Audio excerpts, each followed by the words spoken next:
E aí, meus amigos, beleza? Bom, vamos fazer o pós-jogo dessa derrota de virada para o Flamengo. Faz tempo que eu não gravo vídeo de pós-jogo, principalmente de derrota, mas dessa vez eu resolvi gravar, tá? E é claro que tá todo mundo puto, todo mundo chateado com a derrota, né? Normal. Dessa vez, não pelo desempenho, né? Porque contra o Sport, o desempenho foi uma coisa, né? Enfim, assustadora, né? Mas agora, dessa vez, contra o Flamengo, não foi o desempenho em si, mas as chances que teve com o senhor Yuri Alberto, que ele perdeu, custou caro, né? Enfim, vamos falar sobre esse jogo. Podem colocar o desabafo de vocês à vontade, né?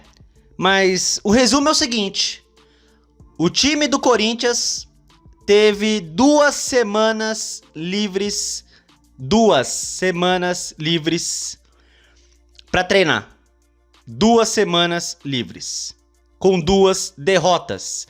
Uma para o Lanterna e outra para o líder do campeonato, né? 2 semanas livres para treinar e 2 derrotas, né? E mais uma vez, né? Mais uma vez, eu avisei no vídeo de pré-jogo.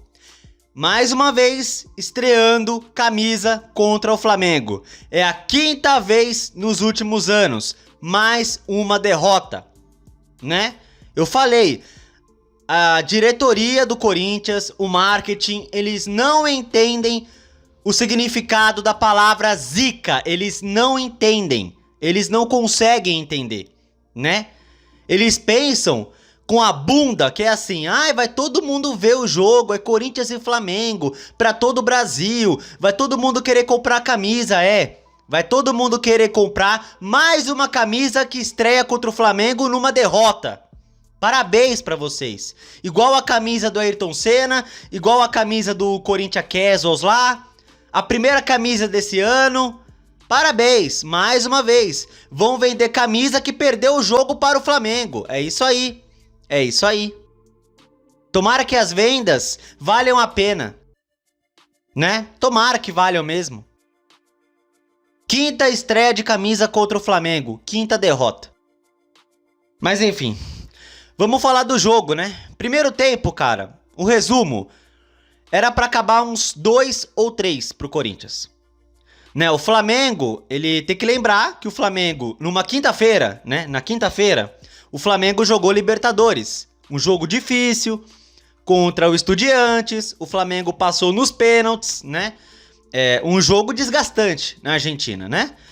Então o Flamengo veio para São Paulo com um time alternativo, poupou alguns titulares, né? E claramente sentiu o cansaço ali do jogo de quinta. E o Corinthians fez, né, uma coisa que eu pedi no vídeo de pré-jogo. Mordeu, competiu, combateu, né? Eu falo, gente, o Corinthians escolhe os jogos que quer jogar. Custava ser assim contra o Sport? Custava. Custava ter essa postura contra o Sport? Custava, né? Seria pelo menos uns 2 pro Corinthians, 3 pro Corinthians contra o Sport. Custava, né? Aí contra o Flamengo, jogo em casa, aí tem vontade de correr, né? Engraçado isso. Mas beleza. Aí começou a aparecer as chances. O Corinthians bem no jogo, controlando a bola. O Flamengo não fazendo nada. O Hugo Souza nem perto de sujar o uniforme. Aí começou a ter as chances do Yuri Alberto. A primeira passe do Bidu, o Yuri recebeu, bateu de canhota, pegou torto, mas bateu na trave e entrou o Breno Bidon, pênalti nele. Pênalti, beleza. Aí o Yuri, cobrador oficial, foi cobrar o pênalti. Beleza até aqui. E ele cobra um dos pênaltis mais ridículos da história do Corinthians. É um dos pênaltis que é pra matar o torcedor de raiva facilmente, né? É isso, né? Quando o jogador faz, é lindo. Quando ele perde, ele dá a impressão que tá de sacanagem, né? O Memphis Depay contra o Mirassol fez a mesma coisa. Quis dar de cavadinha, perdeu, né? Eu acho que o próximo que for bater um pênalti e inventar de dar cavadinha, merece a rescisão de contrato, por justa causa. Chega de cavadinha, né? O próximo imbecil que tentar dar uma cavadinha merece a rescisão por justa causa. Pode ser qualquer um. Dane-se. É mais um desgraçado tentando dar cavadinha e fazendo merda. E ele conseguiu dar uma cavadinha pior que o Memphis. O Rossi só caiu e cachou a bola. Nem o goleiro do Flamengo entendeu. O Rossi é pegador de pênaltis. Senta o cacete na bola. Pelo menos tira do goleiro, tenta tirar. E o Yuri fez o que nós vimos. Aí beleza. Só que aí, gente, o futebol muitas vezes dá oportunidade. Até no próprio jogo em si, de você consertar a merda que você fez. E o Yuri teve. Ele teve mais oportunidades. Ele teve pelo menos mais 3 na frente do goleiro. Duas dessas chances, né? Duas dessas chances, o Breno Bidon deu passe pra ele. Uma ele foi travado. Na outra, cara a cara com o Rossi, ele chutou em cima do goleiro do Flamengo. E eu que no vídeo de pré-jogo chamei o Breno Bidon de fraco. Chamei mesmo. E pra mim ele é fraco. Tá? Só pra deixar bem claro, pra mim o Breno Bidon é fraco. Mas nesse jogo foi muito bem. Foi um dos melhores do time, o Breno Bidon. Ponto. Eu acho ele fraco, mas não é por isso que eu não vou elogiar. Pela partida, o Breno Bidon foi muito bem. E deu 2 passes pra gol do Yuri Alberto. Né? Uma coisa que eu falei, tem que dar passe pra gol, e ele deu. Parabéns, Breno Bidon. Pelo menos você fez sua parte, né? Sofreu o pênalti. Então o Breno Bidon, chamei ele de fraco, chamei, mas fez sua parte. É isso aí. Né? E teve outra do Guinegão, né? Que o Yuri levou pro pé direito, era só chutar. Eu não sei o que deu nele, que ele quis levar pra canhota, que não é a boa, perdeu o lance ali. Aí ficou 0 a 0 o primeiro tempo. O Flamengo não fez nada. Pelas chances que o Yuri perdeu. É claro, se faz o gol de pênalti ali, ou aproveita uma dessas chances, claro, talvez o Corinthians recuaria no primeiro tempo, o Flamengo viria pra cima, enfim. Mas mesmo assim, cara, as chances que perdeu... Enfim, aí chegou no segundo tempo, com 2 minutos do segundo tempo. O Guinegão deu passe, linda jogada do Yuri. Driblou, invadiu a área, gol. Aí eu pensei, caramba, é isso aí. Você responde no próprio jogo. É isso aí. Meio que se redimiu, né? Pelas merdas que fez. Porém, veio a virada do Flamengo, né? Primeiro com o demônio, com capeta, desculpe o termo, mas... Arrascaeta, não dá mais, gente. Esse cara é um demônio contra o Corinthians, não é possível. Esse cara contra o Corinthians, meu Deus, insuportável esse uruguaio. Ninguém pra quebrar esse cara. Mais uma vez ele marcando contra o Corinthians. Ele recebe na área quase na marca do pênalti livre. Diminui a porra do espaço, ele coloca a bola no canto como ele quer. De novo esse cara. E a porra da zaga do Corinthians, cadê pra diminuir? O Flamengo foi tocando a bola ali dentro da área e ninguém tirou. Inacreditável o primeiro gol do Flamengo. Os caras não estavam fazendo nada pelo cansaço do jogo de quinta. Deu a impressão que quando o Flamengo botou no chão e quis jogar, fez o que conseguiu fazer ali, os gols, e é isso. É isso. Quando o Flamengo quis, foi lá e aproveitou as chances que teve. Aí no segundo gol, né, porque assim, depois do gol do Flamengo, o Corinthians sentiu o gol, claramente sentiu o gol do Arrascaeta. Os jogadores, pra mim, cansaram pelo primeiro tempo desgastante, que não valeu a pena graças às chances que o Yuri perdeu. O time cansou. Aí o Dorival foi substituir, né? Foi substituir. A única alteração que eu fiquei puto foi tirar o Guinegão pra colocar o Thales Magno. Na verdade, quando eu vi o Thales Magno entrando, eu pensei, meu Deus. Meu Deus. Talvez eu vi a derrota ali, quando o Thales Magno entrou no lugar do Guinegão. Mas enfim, ele foi tirando os jogadores que estavam cansados, tentando colocar ali um fôlego novo. Só que aí você vai comparar os bancos. Você vai comparar os bancos. Ele tem Rian, ele tem Vitinho. E o Flamengo tem os jogadores que entraram, né? Tem o Luiz Araújo que fez o gol da vitória. Pois é, o Flamengo, pela qualidade que tem, ganhou o jogo. E o Corinthians não conseguiu fazer muita coisa no segundo tempo. Aliás, o cansaço e o fato do primeiro gol do Arrascaeta ali matou o time do Corinthians, não fizeram nada. O Flamengo controlou o segundo tempo e nas chances que teve, aproveitou. No segundo gol, um lateral ali que parece que foi pro Corinthians, mas o árbitro deu pro Flamengo, o bandeirinha ali. Só que aí a defesa não voltou, né? Não teve a recomposição.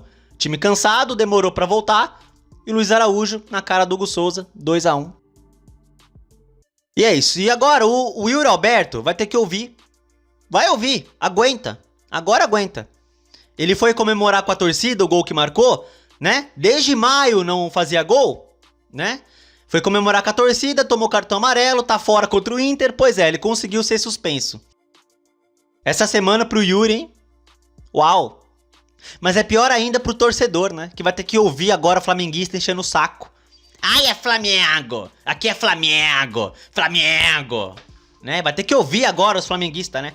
Aqui é Flamengo, Flamengo. Vai ter que ouvir os cariocas. Encher o saco agora. Flamengo. Vai ter que ouvir agora. Se a semana vai ser ruim pro Yuri, imagina pra gente, né? O engraçado é que quando o Yuri, assim... Se o Yuri retomar a boa fase, começar a fazer gols, né? Porque hoje foi o Yuri, né? Nesse jogo contra o Flamengo, no caso, foi o Yuri do Velho Testamento, né? Aquele Yuri que quase me fez perder minha paciência. Aliás, me fez perder a paciência há 2 anos atrás. O Yuri de 2023, né? Que tava péssimo, pavoroso. Precisou do Romero fazer gols ali porque ele não tava fazendo, né? É o Yuri do Velho Testamento, o Yuri que perde gol pra cacete, né? Mas se o Yuri retomar a boa fase, talvez, pode acreditar em mim. Ele vai vir com um papinho furado, talvez, do tipo assim, nossa, eu tava em má fase, aí eu tive que me consultar com a psicóloga do clube, né? Porque jogador de futebol é tão frescurento que fica nessa, ai, a minha mente foi afetada, eu tive que me tratar com a psicóloga, nossa, tadinho de mim. Enfia a psicóloga no rabo, Yuri Alberto. Tá? Quem precisa de psicólogo é os torcedores, né? Quem precisa de psicólogo somos nós. Pra aguentar mais uma derrota. O Corinthians não vence em casa pelo Campeonato Brasileiro desde maio. Maio! Estamos quase em outubro. Desde maio não ganha em casa pelo Brasileiro. Aliás, eu fui ver a classificação entre os mandantes. Sim, entre os mandantes, meus amigos, para vocês terem uma ideia, entre os mandantes, o Corinthians é o 3º pior. É isso mesmo. O Corinthians, entre os mandantes, é o 18º. 3º pior. O Corinthians só é melhor mandante do que Santos Sport. Por curiosidade, como visitante é o 8º. Na última vez que eu vi, tava em 8º.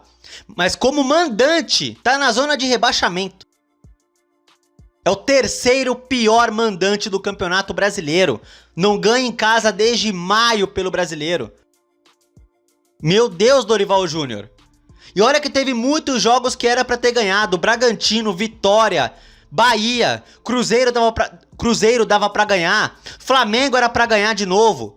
Desde maio não ganha em casa pelo Brasileiro. A força do Corinthians em Itaquera parece que acabou. O time parece que não existe em Itaquera. Vem qualquer time, vai lá e ganha do Corinthians em Itaquera. Acabou a nossa força no estádio, acabou. Inacreditável. Até o Mancini ganhava jogos em Itaquera, Silvinho principalmente. E tô falando de técnicos que eu não gostava, né? Mancini e Silvinho ganhavam em Itaquera. O Dorival não consegue ganhar. Ele não consegue ganhar. Próximo jogo em casa é o Mirassol. Mirassol que perdeu aí na rodada pro Atlético Mineiro 1-0. Olha. E é isso, gente. É isso. O Flamengo não ganhava de nós em Itaquera há 3 anos. Voltou a ganhar. E no retrospecto do estádio, eles têm mais vitórias que a gente. Pois é. Na Neoquímica Arena, entre Corinthians e Flamengo, o Flamengo tem 6 vitórias contra 5 do Corinthians. Agora vai ter que aguentar a zoação. Ai, a Itaquera é a casa do Flamengo. Aguenta agora. Aguenta. E muito obrigado, Yuri Alberto.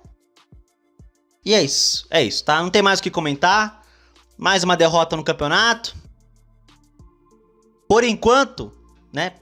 Um ponto positivo. Por enquanto, estamos, de certa forma, distantes do Z4. Por enquanto. Mas enfim. Próximo jogo é o Internacional no Beira-Rio. Internacional de Ramon Dias. Olha só. Vamos reencontrar o Ramon Dias no Beira-Rio. Sabe de uma coisa? Talvez a gente vença.